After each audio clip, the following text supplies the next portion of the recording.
Kalau jalan-jalan di kota Bandung rasanya nggak lengkap ya tanpa mencicipi bakso tahu goreng alias batagor asli Kota Kembang. Rasanya gurih, apalagi kalau pakai sambal kacang atau kuah. Nggak heran pembelinya pun bisa antri panjang untuk sekedar memuaskan lidah. Nah, sekarang saya ajak Anda melihat bagaimana sih proses pembuatan jajanan ini dalam segmen Sehari Menjadi Pengusaha Batagor Bandung.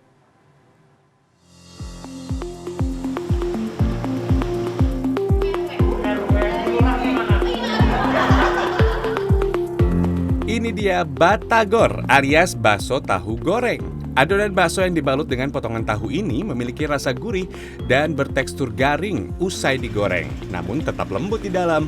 Batagor kerap dijadikan camilan dan buah tangan khas Bandung.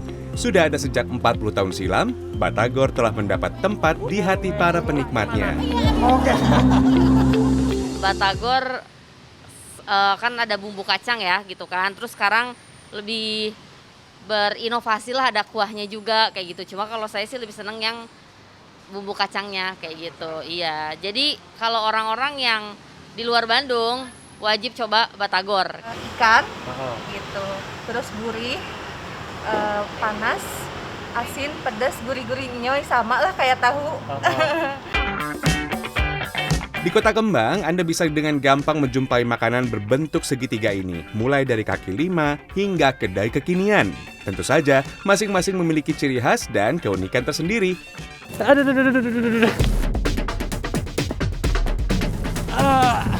Menjadi pengusaha batagor atau produsen batagor ternyata tidak hanya ongkang-ongkang kaki melihat jual beli dan melihat pelanggan menikmati batagornya, tapi ada satu usaha yang kemudian harus dilakukan. Bangun pagi, pergi ke pasar membeli bahan bakunya. Saya akan ajak Anda untuk melihat bagaimana proses dari awal pembuatan batagor Bandung selengkapnya dalam segmen Sehari Menjadi Produsen Batagor Bandung. Sekitar pukul 5 pagi, saya dan Mas Abbas, salah satu pengusaha batagor, sudah ada di pasar untuk belanja ikan. Ikan yang biasa digunakan untuk membuat batagor adalah tenggiri. Dari 8 kg ikan tenggiri yang kami beli akan diolah menjadi 700 buah batagor. Nah, pembersihan dan pengambilan daging ikan tenggiri untuk membuat batagor terbilang unik.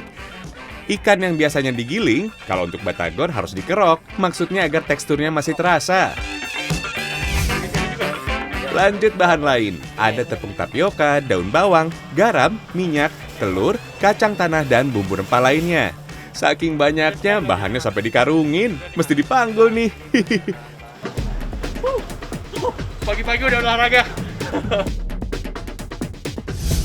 Eits, jangan sampai ketinggalan, beli tahu ya. Nanti namanya bukan batagor, tapi bakso ikan. Oke, markipul.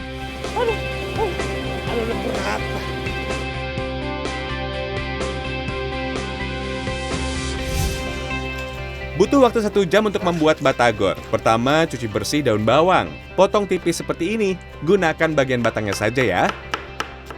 Kata yang punya, Mas Abbas bilang sudah betul seperti ini, tapi katanya temponya terlalu lambat. Karena kalau tadi lihat Mas Abbas, pek gitu. Kalau saya sih, ya begini aja. Yang penting ukurannya sudah betul ya Mas, dan keselamatan tangan saya terjamin. Tambahkan bumbu ke dalam potongan daun bawang, seperti garam, penyedap rasa, hingga telur. Aduk hingga tercampur sempurna. Nah, ini semua bahan pendukungnya sudah diaduk secara rata dan selanjutnya adalah primadonanya, ikan tenggiri ya Mas ya. Nah, ikan tenggiri ini menjadi penting karena ini yang memberikan tekstur rasa dari batagor yang kemudian dimiliki oleh Mas Abbas. Takarannya seperti apa? Rahasia kayaknya ya. Adonan batagor di tempat ini masih dibuat manual dan sederhana menggunakan tangan. Alasannya untuk mempertahankan tradisi. Selain itu, dengan diaduk manual, semua bumbu dan bahan diyakini tercampur sempurna. Meskipun tangan pegel, Ikan tenggiri asli, aroma amisnya sangat kecium, jadi memang aromanya seperti ini ya Mas ya. Aduh, saya baru pertama kali ini langsung mengolah ikan tenggiri asli. Maaf ya, aromanya memang seperti ini. setelah ikan tercampur, selanjutnya kita masukkan tepung tapioka. Takaran tepung yang digunakan sudah disesuaikan dengan ikan tenggiri. Takaran tepungnya berapa? Katanya Mas Abbas, itu mah rahasia dapur, jadi kita tidak boleh tahu.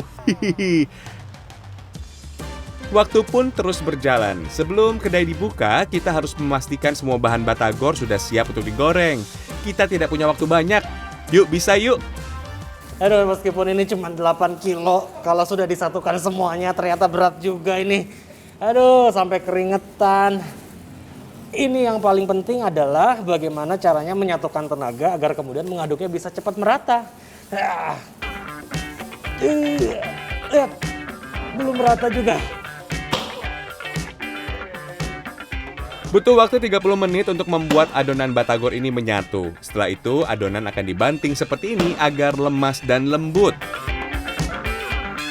Ini saya baru tahu ternyata untuk membuat batagor ada satu teknik yang digunakan, ini dilempar-lempar. Tujuannya, kata Mas Abbas tadi, biar lemes. Tapi kalau menurut saya bukan lemes adonannya, tapi yang buatnya bikin lemes juga nih ya Mas ya. Lumayan.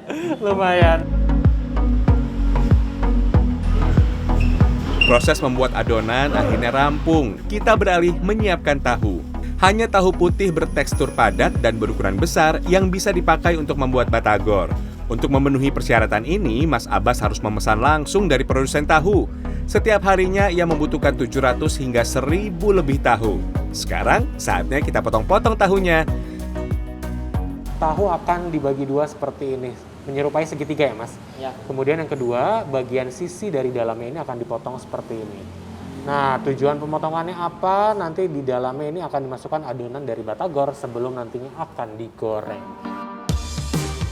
Proses berikutnya adalah memasukkan adonan batagor ke dalam tahu. Caranya seperti ini. Ambil adonan menggunakan garpu. Kemudian masukkan dan putar-putar seperti ini. Setelah itu, ratakan adonan dan pastikan semua bagian atas tahu tertutup adonan. Beres dengan adonan dan tahu, kita siapkan hal yang tidak kalah penting, yakni saus. Saus batagor terbuat dari kacang tanah dan cabai. Setelah digoreng, kacang tanah dan cabai akan digiling. Setelah itu, olahan saus ini akan diberi bumbu dan air panas agar saus tidak terlalu kental. 15 menit sebelum kedai dibuka, semua bahan utama harus sudah siap. Mulai dari potongan batagor dan saus kacang. Sekarang saatnya kita menggoreng. Hati-hati ya saat menggoreng, jangan sampai kecipratan minyak panas. Bisa terluka nanti. Nah, yang menarik dari batagor di tempat ini adalah seluruh adonan batagor yang kemudian sudah selesai dicetak, kemudian akan langsung digoreng. Digorengnya tidak langsung matang, tapi setengah matang. Jadi ketika memang konsumen datang, kemudian juga ada yang memesan untuk oleh-oleh, nanti bisa digoreng lagi.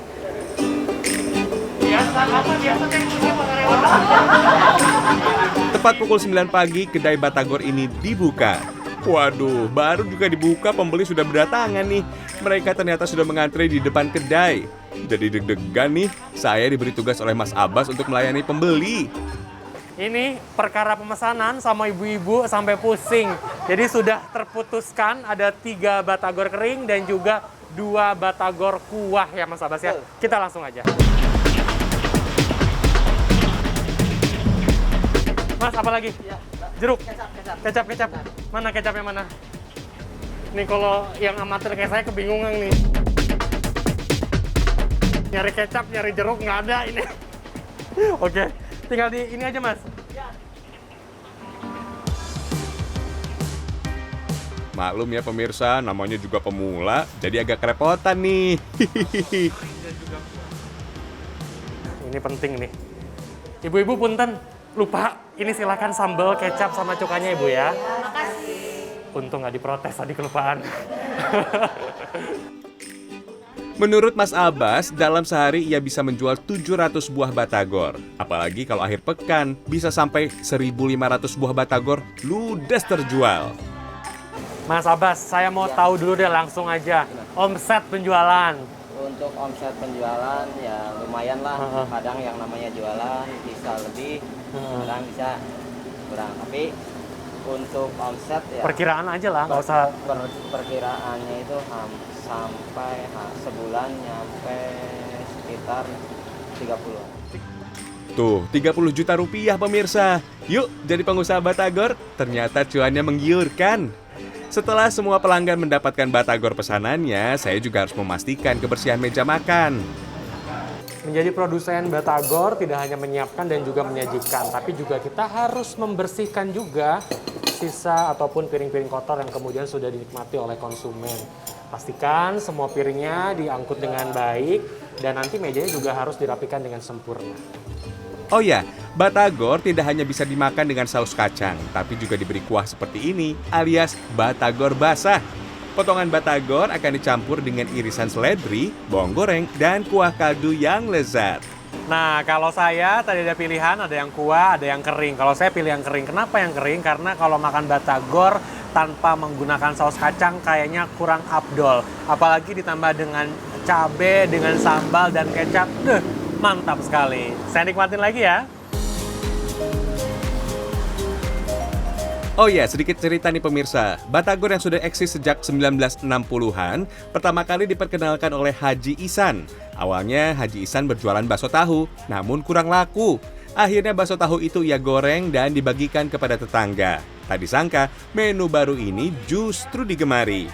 Menurut ahli gastronomi Universitas Pendidikan Indonesia, Dewi Turgarini, batagor merupakan salah satu inovasi untuk memperpanjang umur produk makanan.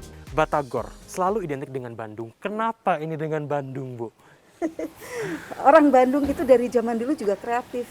Jadi dari tahun 1930-an yang namanya alun-alun kota Bandung itu makanan penjual kaki lima itu sudah banyak sekali. Jadi kalau misalnya dengan cuaca iklim yang sejuk, angin sepoi-sepoi itu enak kalau buat makan. Jadi orang pertumbuhan kulinernya juga semakin marak. Termasuk batagor. Iya, termasuk batagor dan menjadi kekuatan kota Bandung.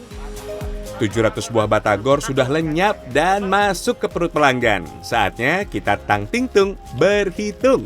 Cuan yang banyak ternyata berbanding lurus dengan pengorbanan seorang pengusaha batagor. Yang menikmati batagor tidak hanya bisa dinikmati di tempat, tapi juga bisa dinikmati di rumah. Kalau dibawa pulang, akan ditempatkan di wadah seperti ini yang kemudian dinamakan besek. Kondisinya setengah matang, termasuk juga bumbunya ini setengah matang. Jadi para pembeli di rumah bisa meraciknya secara langsung. Nah, disimpan seperti ini, bisa dibawa pulang, dihangatkan lagi dan juga dinikmati bersama dengan keluarga. Kiki Haryadi, Rehelmi Suryanegara, Bandung, Jawa Barat.